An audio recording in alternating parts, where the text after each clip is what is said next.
Straight into it today, we're removing the rudder and giving it a bit of love. It's been on the to-do list for a while now.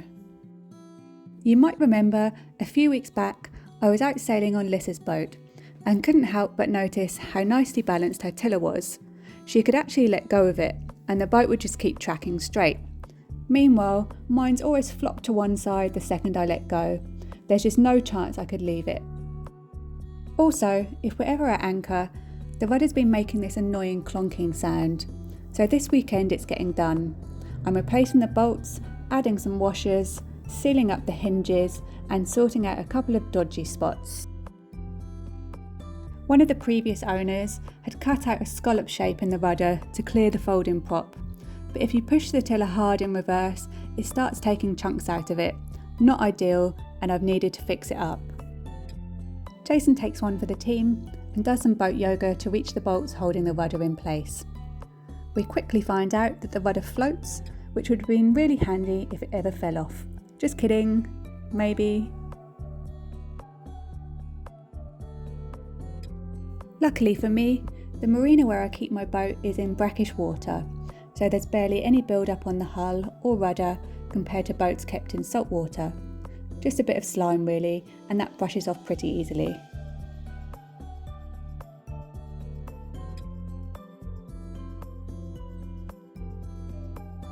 It's only really once the rudder's out of the water I realise how big it actually is.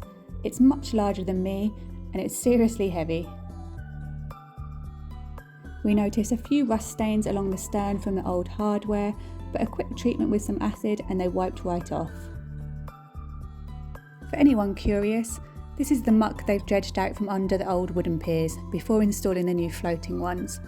Definitely not something you'd want to run into on your way out of the marina.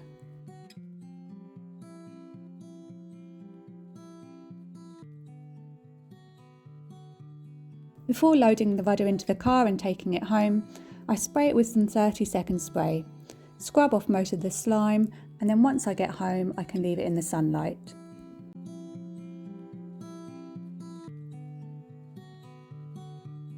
It absolutely stinks.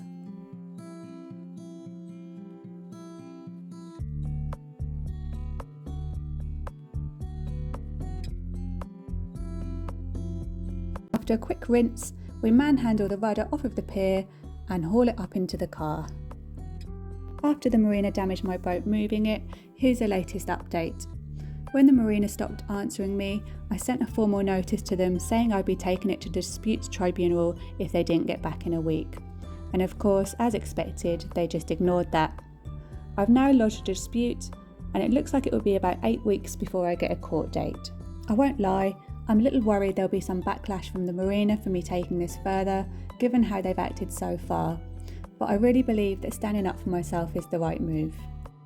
And if you continue watching, unfortunately, you'll see that whether by coincidence or not, my circumstances at the marina definitely shifted just as they received the notice about the court date.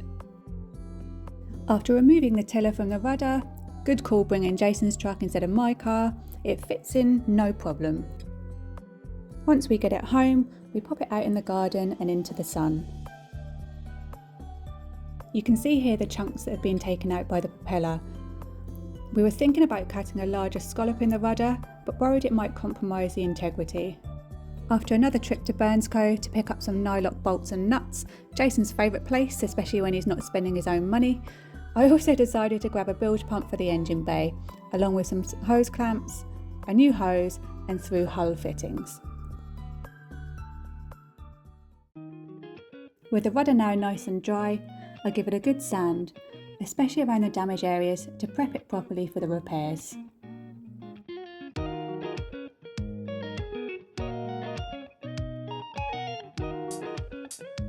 First up, I mix some epoxy and apply the first layer to the worst of the damage, just to start building it back up.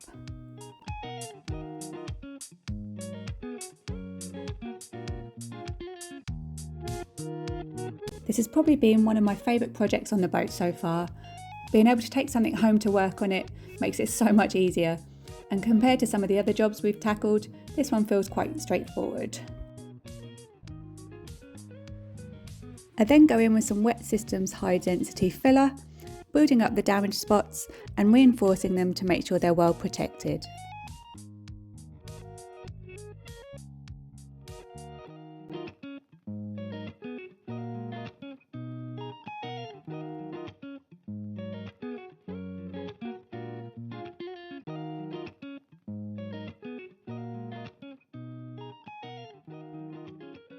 I left it overnight to cure, and by morning we were pretty happy with how it had turned out. I wiped down the entire rudder with acetone to prepare it for the next step, which was some gentle sanding, followed by a coat of In2Protect. In2Protect is a quick drying, easy sanding, white 2-pack epoxy primer and undercoat. I'd also made a few small repairs to the bottom of the rudder, so I treated those areas as well.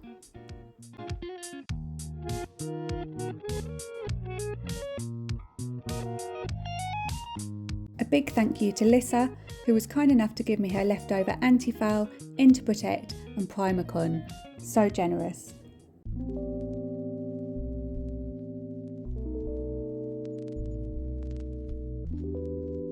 I give the repaired areas and surrounding spots a good even coat, making sure to avoid any drips or ridges that would leave the surface uneven.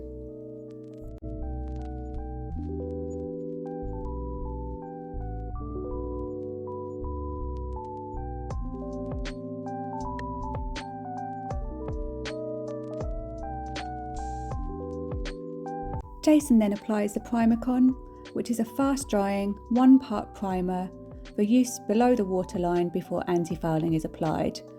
It's especially formulated for timber, steel, aluminium, cast iron keels and lead keels. He gently sands, wipes everything down with acetone, tapes off the boot stripe and gives both sides a good coat.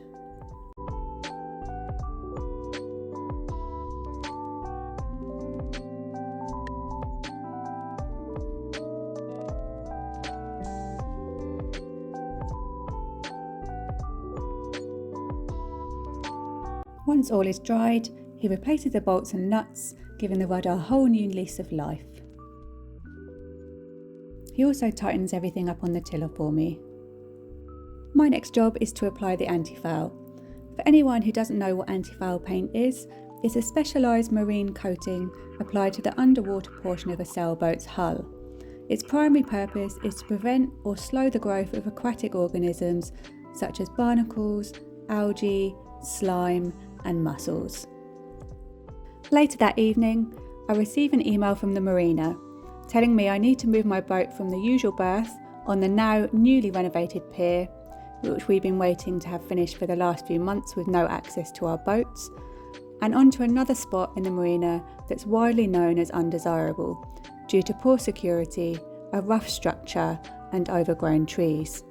It feels like more than a coincidence, especially since the disputes tribunal sent the Marina a letter about the court date just a few days earlier. Despite all that, we hustled to finish the rudder repair that evening because the Marina wants me to move the boat first thing the next morning, and there's no way I can do that without the rudder back on.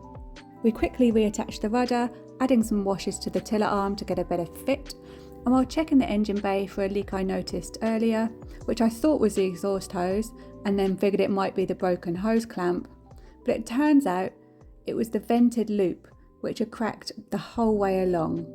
We later learned that's pretty common because salt build-up calcifies and creates pressure, causing the crack.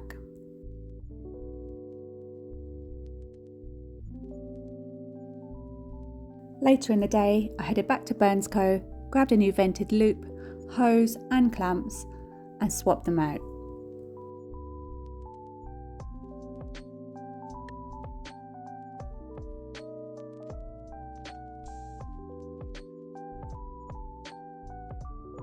Turns out the new hose was a little wider than the old one, so the engine cover wouldn't go back on properly. We took the cover home with us, and Jason made a bigger cut so everything fits snugly.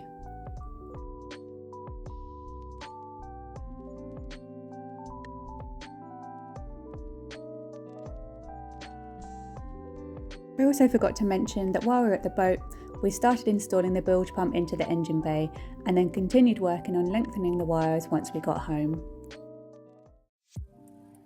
Anyway, back to moving the boat to the alternative berth. I'm making the most of it. It's good practice for my manoeuvring skills. We pulled the boat out into the northeasterly wind, which means the bow got pushed to the left, and once clear of the berths, I need to reverse it.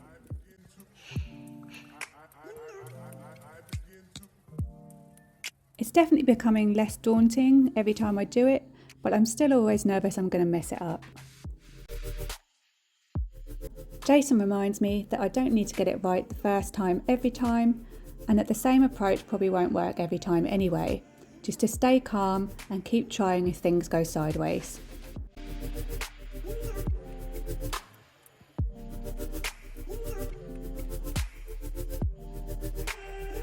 So I make the approach to the alternative berth and can only enter forwards, which should be a lot easier than reversing. I get us in without any trouble, but the berth poles are way too narrow, so I can only get halfway in and the back of the boat still sticks out.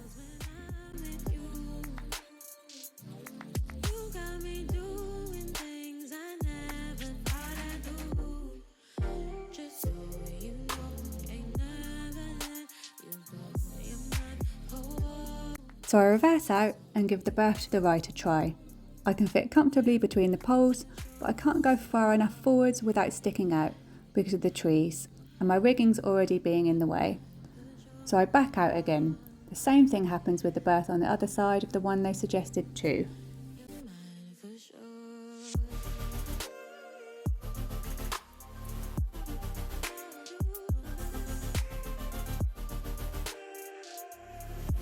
So back we go to my current berth, all good practice for me, and I reverse back in without any issues.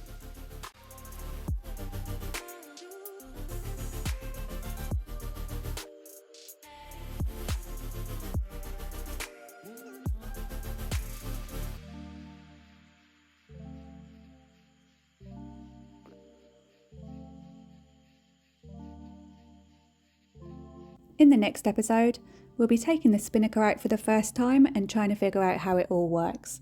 Thanks for watching, and if you haven't yet subscribed, please do.